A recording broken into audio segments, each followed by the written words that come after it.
ఏమైందమ్మా? ఎందుకలా ఆగిపోయావు? సిస్టర్, ఆ పేషెంట్కి ఏమైంది? యాక్సిడెంట్ కేసు అండి. కండిషన్ చాలా సీరియస్గా ఉంది.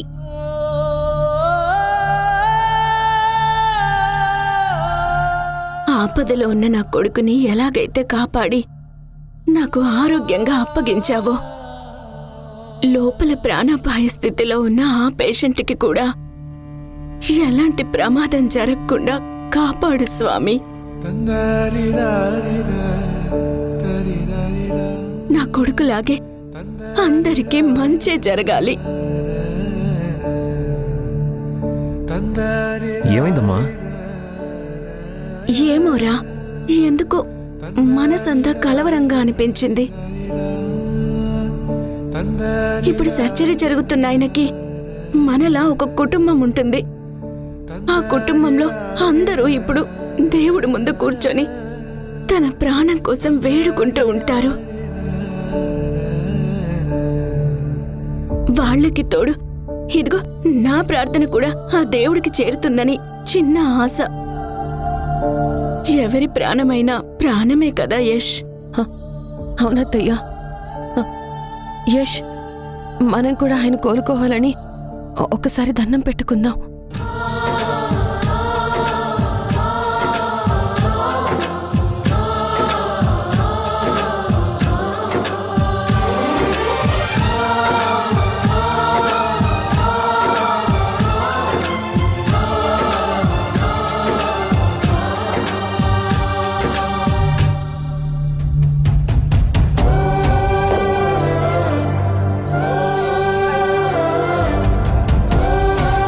దేవుడా, మా మావయ్య క్షేమంగా తిరిగి రావాలి. ఎందుకో మనస్సు చాలా కలవరంగా ఉంది. బాగా దగ్గర వాళ్ళకి ఏదో జరుగుతున్నట్టు. అందరికీ అంతా మంచి జరిగేటట్టు చెయ్యి తండ్రి. చావు దాకా వెళ్ళాను కాబట్టి ఒక మనిషి దూరం అయితే ఎలా ఉంటుందో అర్థం చేసుకున్నాను. ఏ కుటుంబానికి వాళ్ళ సంతోషాన్ని దూరం చేయకు. ఈ హాస్పిటల్కి వచ్చిన అందరూ ఆరోగ్యంగా ఇంటికి వెళ్ళేటట్టు చూడు. అమ్మా, సింధు, వెళ్దామా?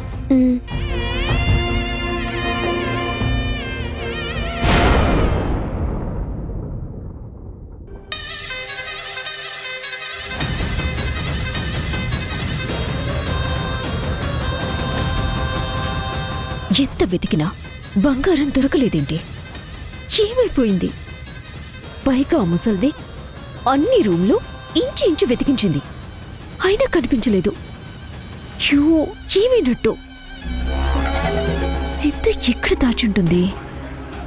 మావయ్య అన్నట్టు అది ఉన్న హడావిడిలో ఆ బంగారం తీసుకొని ఇంకో చోట సేఫ్గా దాచే టైం లేదు. ఇంటికే తీసుకొని రావాలి. అలాంటప్పుడు ఇంట్లో ఉండాల్సిన బంగారం ఏమైనట్టు? అది తీసుకుని పారిపోవాలని చూస్తున్న నాకు ఇంకో అవకాశం లేనట్టేనా? ఇంత కష్టపడి ఉట్టి చేతులతో వెళ్ళాలా, లేదా ఈ ఇంట్లోనే చచ్చినట్టు ఇరుక్కుపోవాలా? దేవుడా, ఏంటి పరిస్థితి? మధు, మధు, ఏమైంది తేజ? ఏంటా కంగారు? బంగారం ఏమైనా దొరికిందా? బంగారం దొరికితే హుషారుంటుంది గాని కంగారు ఎందుకు ఉంటుంది మధు? హాస్పిటల్లో ఉన్న ఆ ఇష్కాడు స్పృహలోకి వచ్చాడట. బామ్మకి అమ్మ ఫోన్ చేసి చెప్తుంటే నేను విన్నాను. వాళ్ళంతా ఇప్పుడు ఇంటికే వస్తున్నారు. వాడొచ్చి మన ఇద్దరిని మెడపట్టి బయటికి గంటకు ముందే మనమే ఇక్కడి నుంచి సైలెంట్గా ఎస్కేప్ అయిపోవడం మంచిది. పద, వెళ్ళిపోదాం. అది కాదు తేజ, మరి బంగారం? ప్రాణాలే పోయాక బంగారం ఏం చేసుకుంటాం మధు? బ్రతికుంటే బల్సాకు తినొచ్చు అంటారు. బంగారం కాదు. వాడు మనల్ని పోలీసులకు అప్పగించి వాళ్ళు మన మీద 3rd degree, 4th degree, 5th degree ఇలాంటివి అప్లై చేసి టార్చర్ చూపించక ముందే మనం ఇంట్లోంచి పారిపోదాం మధు. ఏంటి మధు ఆలోచిస్తున్నావు? వెళ్దాం పదా. సరే తేజ, వెళ్దాం పద. పద.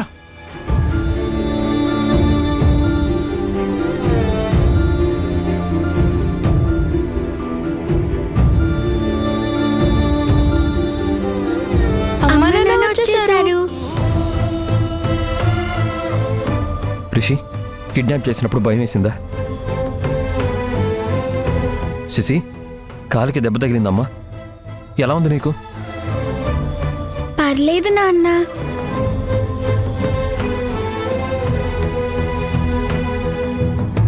కాసేపు వాటి గురించి తలుచుకోకండిరా. పిల్లలు నిన్నటి నుంచి చాలా బెదిరిపోయి ఉన్నారు. ఇప్పుడే వాళ్ళు కాస్త నవ్వుతూ ఉండటం చూస్తున్నాను. అందరం క్షేమంగా ఉన్నాం. కాసేపు ప్రశాంతంగా ఉందాం. దీనికి అత్తయ్య ఇలా అయిపోతుంటే చావు బతుకుల మధ్య మావయ్య ఉన్నారని చెప్తే అత్తయ్య తట్టుకోగలరా? నేనే మారుతురావనుకుని నన్ను షూట్ చేశాడు.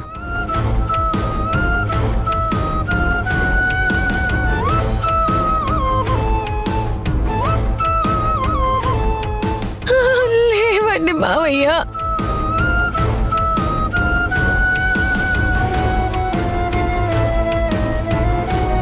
శశిరిషి ఇలా రండి. Happy birthday. థ్యాంక్ యూ అమ్మా. ఇంకా మీరు ప్రతి పుట్టినరోజుని చాలా సంతోషంగా ఉండేటట్టు చూసుకుంటాను. హ్యాపీ బర్త్డే రా. థ్యాంక్ యూ నాన్న.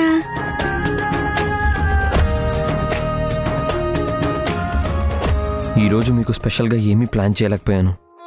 పొద్దున్నే నానమ్మ మాకు పాయసం చేసింది నాన్న. ఇందాక ఆరాధ్య అక్క మా కోసం చిన్న కేక్ తయారు చేసి కట్ చేపించింది నాన్న. నువ్వు ఇంటికి వచ్చేసావు కదా, మేం చాలా హ్యాపీ నాన్న.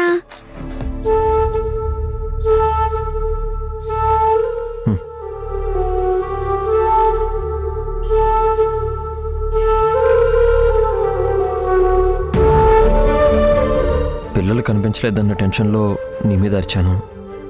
సారీ అమ్మా. నేనే సారీ చెప్పాలి బాబాయ్. నేను వాళ్ళని బయటకు తీసుకుని వెళ్ళడం వల్లే ఇదంతా జరిగింది. మీ అందరికి ఏమవుతుందో అని చాలా టెన్షన్ పడ్డాను.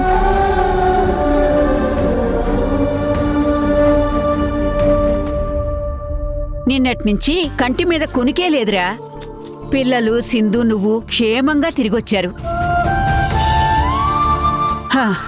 నా మనసిప్పుడు కుదుట పడింది. మీ అమ్మ నిన్నట్నుంచి పచ్చి మంచినీళ్ళు కూడా ముట్టుకోలేదురా. దేవుడి ముందు కూర్చుని వేడుకుంటూనే ఉంది.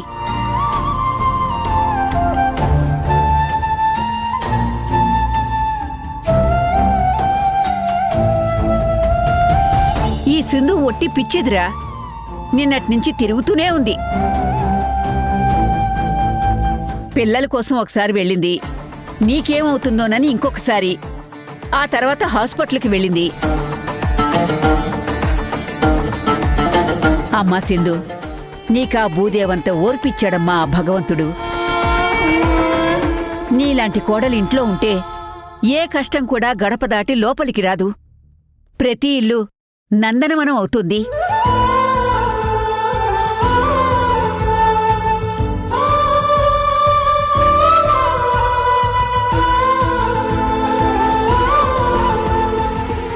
అదిగో ఆ మధు లాంటి కోడలుంటే ప్రతి ఇల్లు నరకమే అవుతుంది. ఉండండి, మీరంతా ఈ నందనవనంలోనే ఉండండి. నేను మధుని తీసుకొని ఇంట్లోంచి వెళ్ళిపోతున్నాను. తమ్ముడు ప్రాణాలతో పోరాడుతుంటే మీరు గది గది తిరుగుతూ ఏం వెలగ పెడుతున్నారో నాకు తెలియదనుకున్నారా?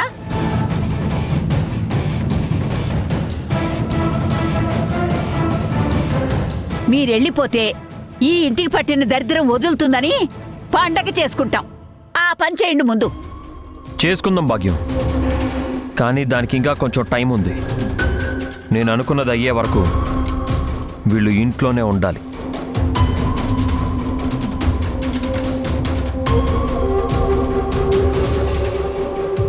నన్ను మోసం చేసి ఏ జనం చేతైతే శాపనార్థాలు పెట్టించారో రేపు అదే జనానికి న్యాయం జరగడం వీళ్ళు కళ్ళారా చూడాలి.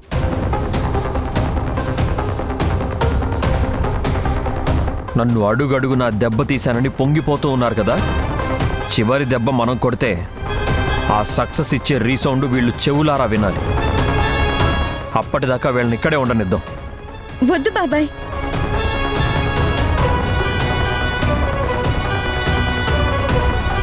వీళ్ళని ఒక్క క్షణం కూడా ఇంట్లో ఉండనివ్వద్దు. మీద బాంబ్ బ్లాస్ట్ జరుగుతుందని తనకి తెలుసు.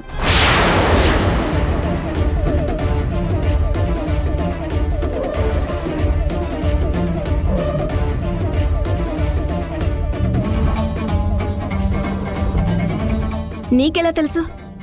ఆ మాట నేను విన్నానని నా చేతులు రెండు కట్టేసి గదిలో పెట్టి తలుపు వేసింది.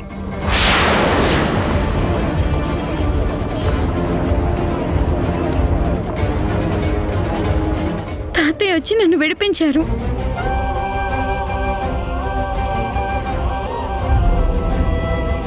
తను నన్ను టార్చర్ చేసింది, చంపాలని చూసింది.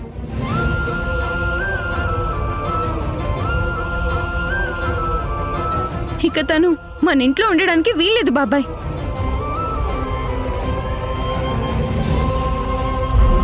రే యష్, అందుకే చంద్ర అంత టెన్షన్గా ఇంట్లో నుంచి బయటికి వెళ్ళాడు. ఇక వీళ్ళని ఇంట్లో ఉంచటం కరెక్ట్ కాదు, బయటికి పంపించాయి. లేదత్తయ్య, వీళ్ళు ఈ ఇంట్లోనే ఉండాలి.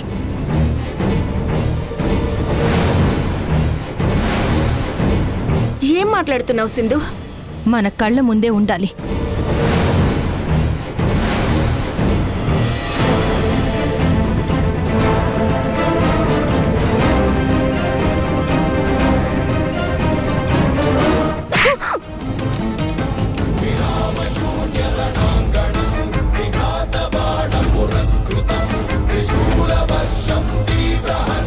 ఇది నా బిడ్డలైన ఆరాధ్య, రిషి, శశిని టార్చర్ చేసినందుకు.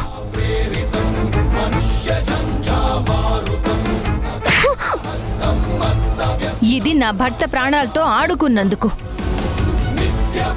నా ఇంటి ప్రశాంతతని దూరం చేసి నా కుటుంబంతో ఆడుకున్న నీకు ఇక మీదట కంటి మీద కునుకు లేకుండా చేస్తాను.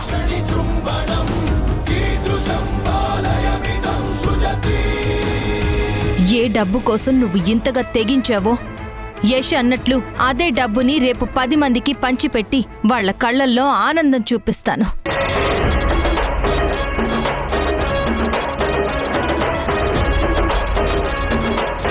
నా భర్త నిర్దోషి అని ఈ లోకానికి నిరూపిస్తాను.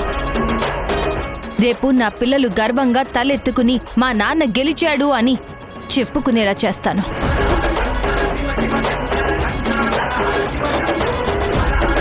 ఇకపై మేము ప్రశాంతంగా నిద్రపోతుంటే నువ్వు మాత్రం ప్రతి క్షణం ఏ కేసులో లోపలికి వెళ్తాను, ఏ సెక్షన్ కింద జైల్లో ఊచలు లెక్క పెడతాను అని భయంతో నిద్ర పట్టక వణికిపోవాలి. నిన్ను పిచ్చిదాన్ని చేసి రోడ్డు మీద నిలబెట్టకపోతే నా పేరు సింధునే కాదు. వెళ్ళు లోపలికి. అంత చెప్తున్నా మీకు వినిపించట్లేదా? లోపలికి వెళ్ళండి.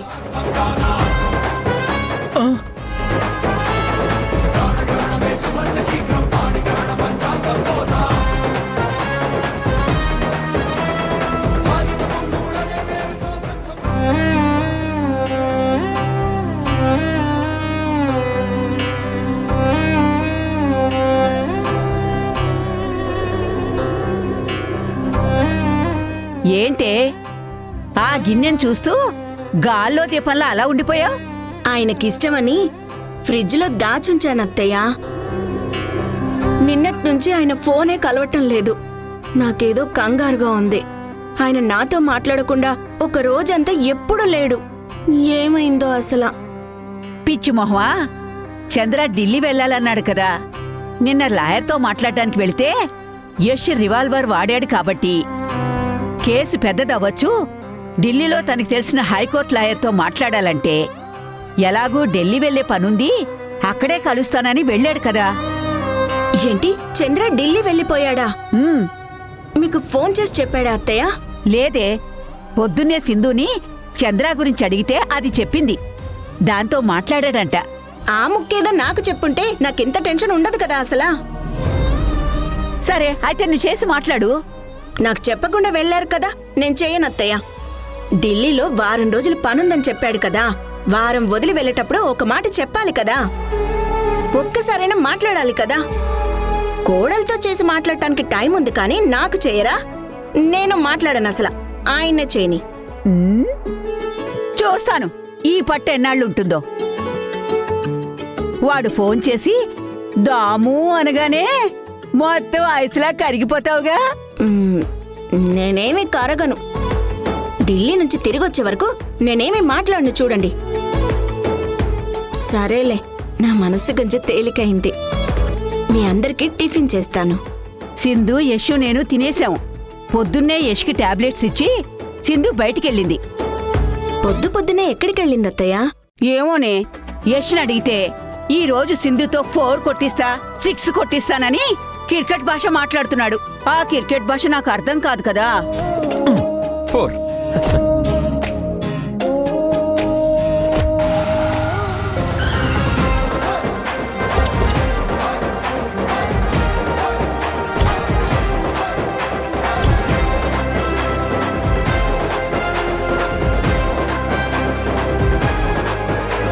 Good morning uncle.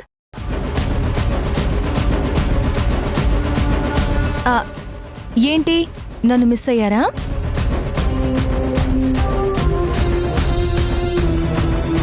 సార్, నిన్న సిటీ అవుట్స్కట్స్లో జరిగిన బాంబ్ బ్లాస్ట్లో మీ హ్యాండ్ కూడా ఉందని, పిల్లల్ని చంపడానికి ప్రయత్నించారని మీ మీద కేసు పెట్టారు. కేసు పెడితే మీరు వచ్చి అరెస్ట్ చేస్తారా? సాక్ష్యాలు తన దగ్గర ఏమైనా ఉన్నాయా? నేనే చేయించానని ఒక్క సాక్ష్యం చూపించమనండి. సాక్ష్యం మీరు అడిగినట్టు ఒక్కటే ఉంది, కానీ అది చాలా గట్టి సాక్ష్యం. ఒక్కటా? ఏంటో అది? నేనేరా మగడా?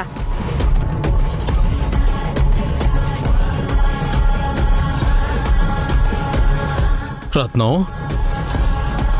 నువ్వు నా మీద కంప్లైంట్ ఇచ్చావా? ఈ సింధు నీకేదో మందు పెట్టింది, నీ కళ్ళు మూసుకుపోయాయి. కళ్ళు మూసుకుపోవడం కాదు, నా కళ్ళు తెరుచుకున్నాయి. నిజంగానే ఈ సింధు నాకు మందు పెట్టింది. అది నా మనసులో ఉన్న విషం విరుగుడయ్యే మందు. ఇద్దరం డబ్బు వెనుక పరిగెత్తాం. ఆ డబ్బు మాయలో నీకు నేను, నాకు నువ్వు కాకుండా పోయాం.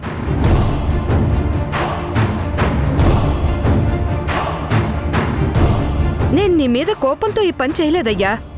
ఇంకా ఈ మాయలో పడి ఏ తప్పులు చేస్తావోనని భయపడిదంతా చేశాను.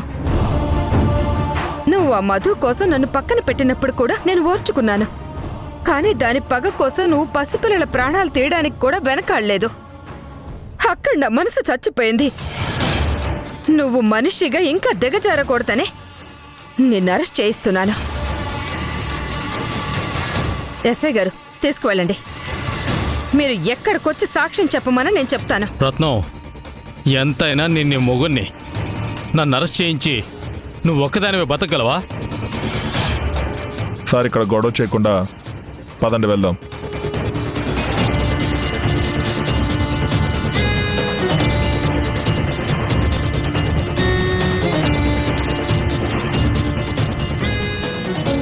మీకు పిల్లలు లేకపోవచ్చు, కానీ మీలో ఉన్న తల్లి హృదయం ఈరోజు గెలిచింది రత్నం గారు.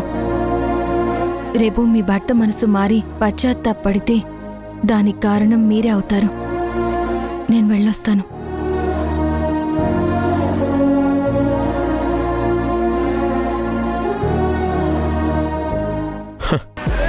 Super match.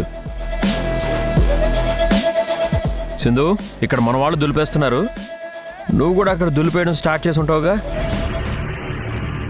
నా మీద కంప్లైంట్ ఇచ్చింది ఎవరు?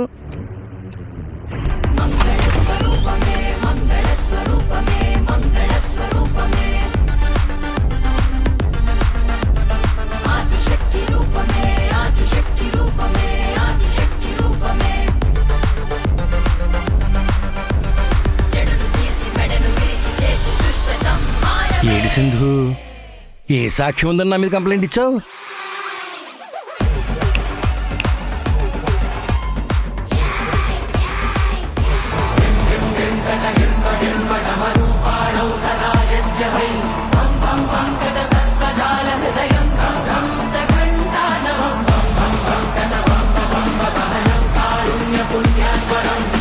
సూర్య, నువ్వేంటి నన్ను అనుమానిస్తున్నావా? వీడి మాటలు విని నేను మోసపోయాను సార్. వీడిని వదిలిపెట్టద్దు సార్.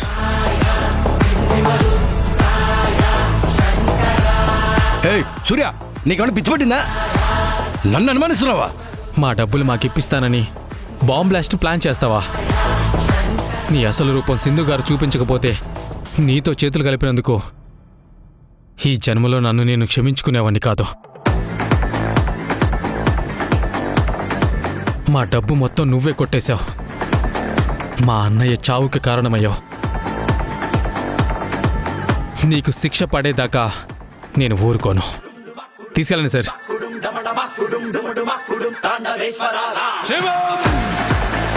ఇక నీ ఆటలు అయిపోయాయి మామా. జైల్లో కాస్త రెస్ట్ తీసుకో. మారుతిరావు గారు ప్లీజ్ పదండి.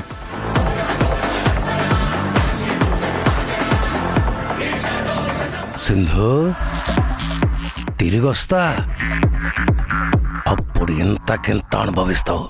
నువ్వు ఈ జన్మలో జైలు నుంచి బయటకు రావు మామా. అది చూస్తా.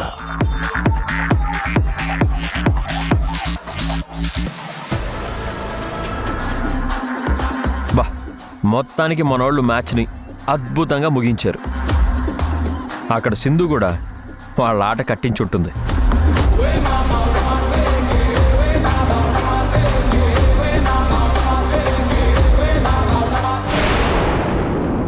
మీకేం కాదు మావయ్య, నేనున్నాను కదా, మిమ్మల్ని కాపాడుకుంటాను మావయ్య. నా సమయం అయిపోయింది.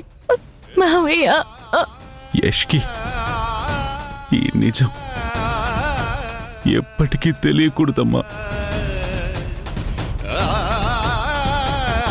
అలాని మాటివ్వమ్మా.